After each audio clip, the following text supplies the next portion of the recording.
Olá, bom dia.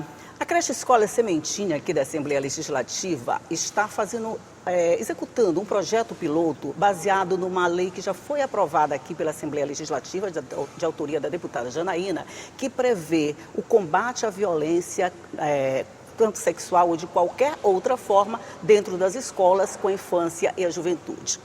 Para nos falar um pouco mais sobre esse projeto, como ele foi desenvolvido, a minha conversa de hoje aqui no Café vai ser com o Efraim Soares, que é o coordenador pedagógico da Escola do Legislativo aqui da Assembleia. Bom dia, Efraim. Bom dia, Seja bem-vindo. Agradeço o convite para estar aqui com vocês hoje. Pois é, eu estou achando muito interessante o fato da gente aprovar a lei aqui na Assembleia e, ao mesmo tempo, conseguir logo fazer a implementação, testar a implementação dessa lei. Como é que esse projeto foi desenvolvido dentro da nossa creche? Ele já foi encerrado? Como é que está o andamento dele? Isso, exatamente. A Assembleia tem esse privilégio, né, de ter uma creche, que é uma creche gerenciada pelo JADEMA, né, pelo grupo de esposas aqui da Assembleia, que acolhe, né, essas crianças que são os filhos dos servidores, desde o maternal até o 5º ano. A partir de, né, que se foi formulada essa lei no ano passado, que é a Lei 12.311, pela deputada, como tu já falaste, a gente resolveu fazer essa implementação inicial, né, a partir da nossa creche, para tentar, talvez, levar esse caso de sucesso para as escolas, né, municipais e estaduais do estado do Maranhão. Então, a gente pensou em um projeto piloto, e esse projeto piloto contou com 4 fases iniciais, né, que vai desde a formação de professores, né, diálogo com os pais, depois uma formação com os alunos, que foi, né, um momento lúdico com eles, e por fim a gente fez uma palestra que convidou os professores da rede municipal e estadual do estado do Maranhão para a gente poder levar essas diretrizes, né, essas ideias que foram colocadas nessa lei, para aí a partir de então a gente tentar talvez dialogar mais diretamente com o executivo, porque ele que precisa implementar. Sim, né, no âmbito das escolas essa lei. Porque a gente tem aquela história de lei que não pega, né? Ela é aprovada aqui pela Assembleia, é sancionada pelo governo, mas na prática a gente não vê ela acontecendo. E a ideia desse projeto piloto é botar ele para funcionar, mostrar como ele pode funcionar, para a partir daí, quem sabe, compartilhar com todas as outras escolas. Exatamente. É realmente expandir, né, um caso de sucesso para as demais escolas. Para o executivo também perceber que existe essa necessidade, de fato, de implementar isso nos currículos, né, escolares, até porque existe uma determinação, né, no âmbito nacional que os currículos eles precisam trabalhar transversalmente esses conteúdos que se relacionam à educação sexual. Isso é muito interessante porque, por exemplo, assim, se vocês já convidam as outras escolas, elas já participam desse momento, vamos dizer, inicial, embrionário do projeto, já vem como ele pode acontecer, fica mais fácil a implementação depois, não é, Efraim? Com certeza, porque a gente meio que já dá um direcionamento de como as coisas podem ser, né, colocadas em prática, tendo em vista que quando a gente observa, inclusive os dados da literatura científica, a gente vê que há uma notificação dos professores que eles desconhecem como trabalhar, como identificar. Né? Então, esse projeto ele visa isso, levar essa informação para esses professores para que, de fato, eles consigam abordar esses conteúdos na sala de aula. Porque eu acho assim, quanto mais a gente falar a respeito de um assunto, mais conhecido ele fica, mais fácil fica de ser combatido, como no caso da violência contra crianças e adolescentes, violência sexual, violência de todas as formas. Os professores, por mais que a gente converse a respeito, é como você está dizendo, nem sempre eles conseguem no dia a dia fazer essa identificação. Esse projeto, que tem o nome de Escola Informada, né? Esse projeto, ele dá essas diretrizes, por exemplo, ele mostra para o professor como é que ele pode fazer essa identificação no dia a dia da sala de aula? Isso, na verdade, o projeto na verdade agora é lei, né, a 2.311, ele estabelece algumas diretrizes, institui, só que ele não especifica como é que isso vai ser feito, porque isso cabe ao executivo. No caso, a gente está tentando fazer essa formação agora inicial com esses professores. Então, o convite, inclusive, para os professores da rede municipal e estadual, nesse último momento do projeto, foi justamente trazer essa realidade que acontece no âmbito das escolas para os professores começarem, talvez, a se familiarizar. Porque a gente precisa ter ciência que a educação sexual não é erotização. Isso. Né? É muito importante que ela aconteça, inclusive, desde a primeira infância até, né, o final da adolescência, porque o que a gente tem de realidade hoje constatado é que há uma subnotificação desses casos, né? Mais de 90% das crianças, elas não notificam, e nem os pais sequer notificam, sendo que isso acontece dentro do seio familiar. E ainda tem né? isso, Que né? A família, ela precisa estar integrada nesse processo, né? Exatamente, por isso que esse projeto piloto, ele não só forma os professores, mas também ele dialoga diretamente com os pais, tentando notificar a necessidade de abordar esse assunto. Com certeza. Como isso foi recebido? Porque a gente acha que isso é um problema que acontece sempre na família dos outros. Verdade. Na casa dos outros, com os filhos dos outros. Com a gente está tudo certo. Às vezes a gente até nota que tem alguma coisa, mas a gente faz de conta que não, né? Mas como é que isso foi recebido, principalmente por pais e professores? A primeira coisa que eu acho que é importante a gente pontuar é que quando a gente fala de política pública, a gente precisa notificar, né, a sociedade que a política pública ela não é feita diretamente para pessoas, né, pontuais às vezes. A política pública é para abordar uma sociedade como um todo. Então, quando a gente fala de educação sexual, por exemplo, existem, claro, famílias que são bem estruturadas, que não precisam, né, os filhos estão bem acolhidos, né, está tudo bem ali ajustado. Quando a gente fala de política pública é justamente para alcançar aquela sociedade, aquela população que precisa, na verdade, de uma regulamentação em prol desse tema. Então, o acolhimento mais é nesse sentido, de mostrar para essas famílias, mesmo que sejam estruturadas, que esse tema precisa se tornar uma política pública, porque existem, de fato, pessoas que precisam, né, ter conhecimento, né, desse tipo de política. E mesmo quando, eu acho assim, mesmo quando não acontece na família da gente, se a gente está informado, a gente pode ajudar uma outra família que de repente está precisando de ajuda, né? Isso mesmo. Porque quando você não conhece o assunto, aquilo pode passar por você como algo natural. Sim. Como algo normal. Se a criança não sabe de nada, se os pais não sabem de nada, como é que a gente vai combater o que a gente não conhece, né, Efraim? Exatamente. Por isso que é muito importante a gente, de fato, colocar isso como uma política realmente pública, que o Estado precisa agir em prol, né, dessas crianças e fazer essa formação. Né? E os professores, eles precisam, de fato, ter essa formação, que é, na verdade, uma formação continuada, voltada para identificar, né, para tentar acolher esse aluno, para saber, porque também a literatura notifica que o silêncio não é a ausência de abuso. Então, às vezes essas crianças, às vezes elas não notificam, não é porque não está acontecendo, porque elas não sabem, de fato, não como expressar, do que tá não sabem se de fato aquilo né? é de fato um erro. Então, a política pública é voltada para isso, para de fato o Estado agir em prol dessas crianças e formar esses professores, formar essas famílias e mostrar a gravidade, né, do assunto. Pois é, se os pais têm dificuldade, às vezes, em perceber esses sinais, imagine a criança perceber o sinal. Você tem uma criança de 5, 6 anos, 4 anos, como que ela vai identificar sinais que ela nunca ouviu falar? Isso. Ela vai passar como algo normal, principalmente se é praticado por alguém de dentro da família. De dentro da família, de alguém de confiança. De confiança. Né? Eu acho que esse é o maior problema que tem que se enfrentar na hora de implementar uma política dessa, né? Sim, exatamente. Até porque, como tu falaste, né, a faixa etária aí é muito pequena, muito né? De 0 a 13 anos, exatamente, normalmente, que acontecem esses abusos. E aí é importante a gente ter ciência disso, e já até falo em relação à notificação dos órgãos responsáveis. Né? Você ficou sabendo de algum tipo de abuso nesse nível? Diz que sim, né? Tem as delegacias especializadas, tem o conselho tutelar. Né? Tem muitos caminhos, né? Tem muitos caminhos, exatamente. A gente precisa conhecer. Exato, a informação é poder. É exatamente isso. Nós vamos fazer só um intervalinho aqui na nossa conversa, mas é rapidinho. A gente vai só tomar uma água, um cafezinho e volta para continuar conversando. Um minutinho só, eu volto já.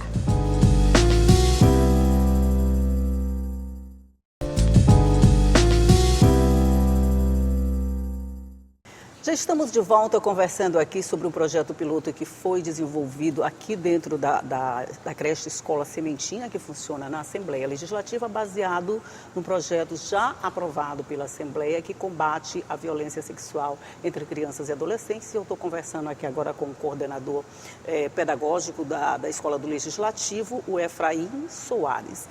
Aí a gente já falou sobre tudo a respeito do projeto. Agora vamos ver como é que isso foi desenvolvido. Quais as etapas que vocês instituíram para que ele fosse detalhado e conhecido por todo mundo?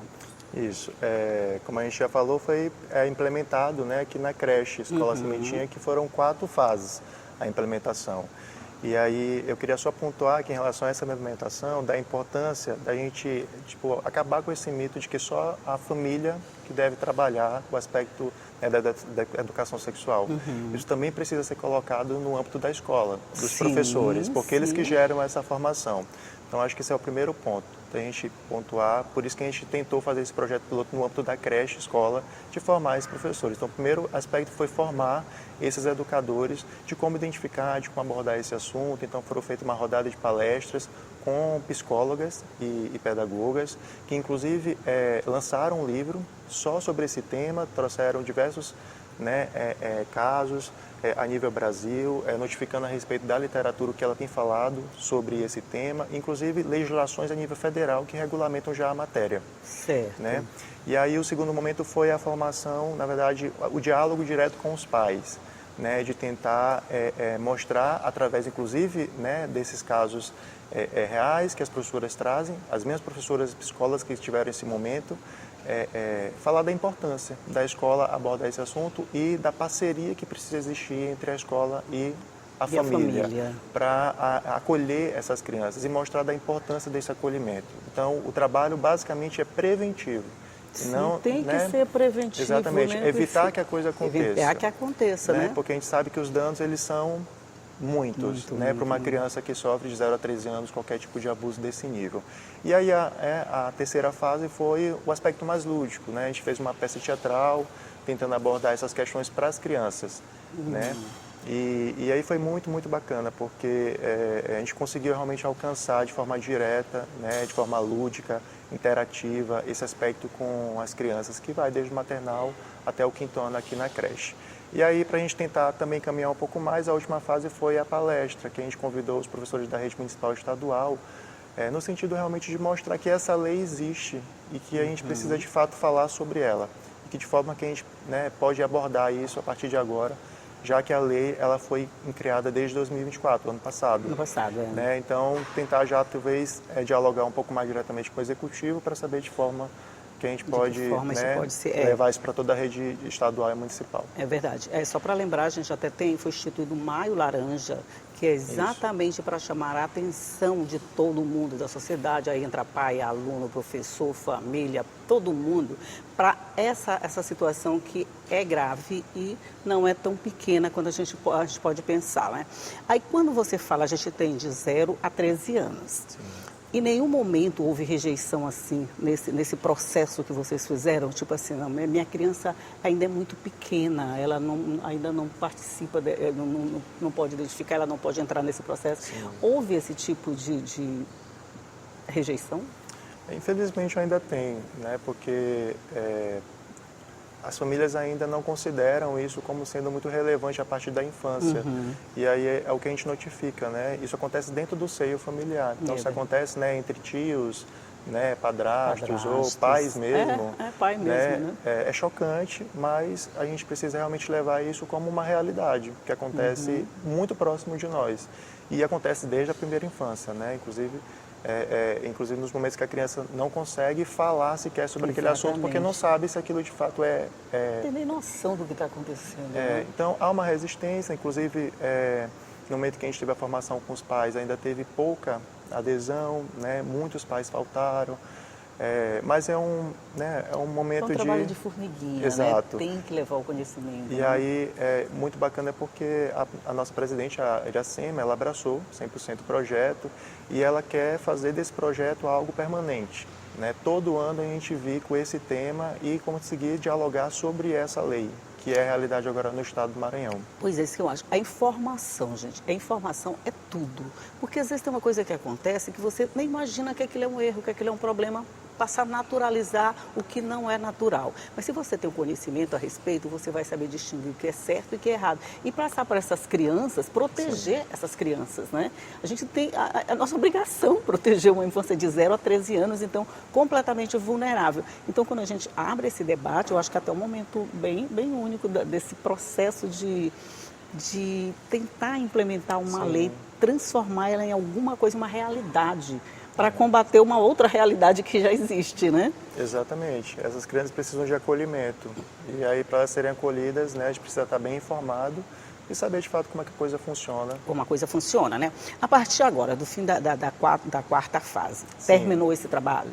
Isso, a gente finalizou, foi na terça-feira agora. Então, foi uma palestra, juntamente com essas psicólogas, né? Teve o lançamento do livro, que elas têm abordando esses conteúdos, e foi muito bacana. E agora a tendência é a gente manter esse projeto, né? Sair de projeto piloto, agora como projeto Agora efetivo. não é mais projeto piloto, já viu que dá certo, né? Para estar todo o tempo fazendo essa formação, que é uma formação continuada.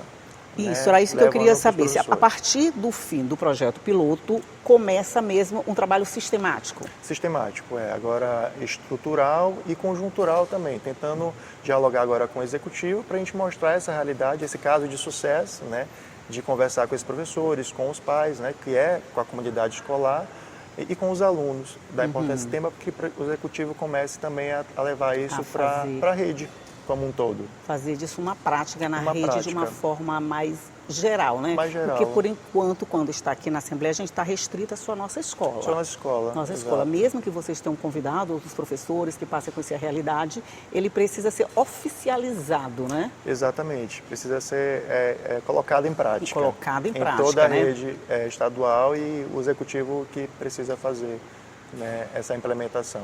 Entendi. Mas aqui, para nós, ele já está oficializado, né? Já tá Na oficializado, nossa escola já está funcionando. E embora, né, é bom pontuar, como tu falaste, existe um mês, que é o mês de Isso, maio, mas- laranja, que é de combate, Mas laranja pode ser todos os meses, né? O ano inteiro a gente precisa, de fato, estar retomando, né, esse Isso, assunto e isso. mostrando da importância dele na nossa escola. Eu sempre digo aqui que a gente, por exemplo, quando a gente diz o maio laranja, o maio verde, mas na verdade é só para chamar atenção naquele pra chamar, momento exato. para isso. Isso não significa que é só naquele momento que nós vamos falar sobre isso. É só para chamar a sua atenção, para lembrar o ano inteirinho que precisa fazer aquilo, né? Exatamente. É essa a nossa obrigação aqui, essa obrigação de vocês Sim. a partir de agora, né? Exatamente. Vocês vão acompanhar esse trabalho, Efraim? Como é que, por exemplo, a Escola do Legislativo, ela já fez essa parte, fez o projeto piloto, fez essa experiência toda. A partir de agora, vocês também acompanham a implementação disso aqui dentro da creche? Normalmente a responsabilidade fica com a diretora, né? Ela que realmente faz esse diálogo mais direto, inclusive de formação com os professores. A Isso. escola fica mais responsável pela parte de credenciamento desses profissionais, com a elaboração, inclusive, de uma ementa que possa adequar, né, a realidade da escola com a realidade desses profissionais que vão dar esses cursos. A gente acaba formalizando também o conteúdo que vai ser abordado, qual a melhor forma. Entendi. E cria também os materiais que vão alcançar, né, essa formação. Então, a Entendi. escola fica ali como um apoio nesse momento. né? Entendi. Então, Quer dizer, vocês já passaram as informações todas, agora a escola vai implementando isso no dia a dia. Exatamente. Vai vendo a forma de e desenvolver aí, isso. aquilo que a creche necessita do nosso apoio, a gente corre para poder apoiar no sentido realmente de... Pronto. Eu acho muito legal esse trabalho de parceria e esse Parceria, esforço isso. da Escola do Legislativo, através da Assembleia Legislativa, de levar esse assunto que poderia ficar restrito aqui para todas as escolas. Já imaginou se todas as escolas puderem fazer oficinas desse tipo? Seria maravilhoso. Participar de diálogos desse tipo? Família, professores, psicólogos, todo mundo trabalhando junto para proteger as crianças. A gente vai ter com certeza uma infância bem mais protegida, né? Nossa, sem dúvidas. É isso mesmo. Olha, parabéns pelo trabalho de vocês, por Eu esse que esforço agradeço. de tornar realidade um projeto que poderia ficar só no papel, mas que pode transformar a vida de muita gente. E como ele disse, o trabalho é preventivo, não adianta nada falar depois de que acontecer, porque aí não vai mudar a realidade. O objetivo é mudar a realidade de violência, de abuso sexual entre crianças, entre adolescentes, para que a gente não tenha que cuidar dos danos que vão ficar nessas crianças mais tarde. Efraim Soares, muito, muito obrigado pela sua participação, Eu que por contar agradeço. para a gente tudo o que aconteceu nesse período aí. Sim, muito obrigado e a gente está aqui para as próximas agora. Pronto, qualquer novidade volta aqui e conta pra gente, que a gente adora saber novidade de manhã cedo. Tá ótimo. Muito obrigada e bom dia para você também que está aí do outro lado e que sabe que a gente passa para você todas as informações que a gente tem para que você, com essa informação, fique melhor, faça um trabalho melhor dentro da sua vida, dentro da sua casa. Porque você sabe, informação é poder. Você faz dela o que você quiser. Tchau e até a próxima.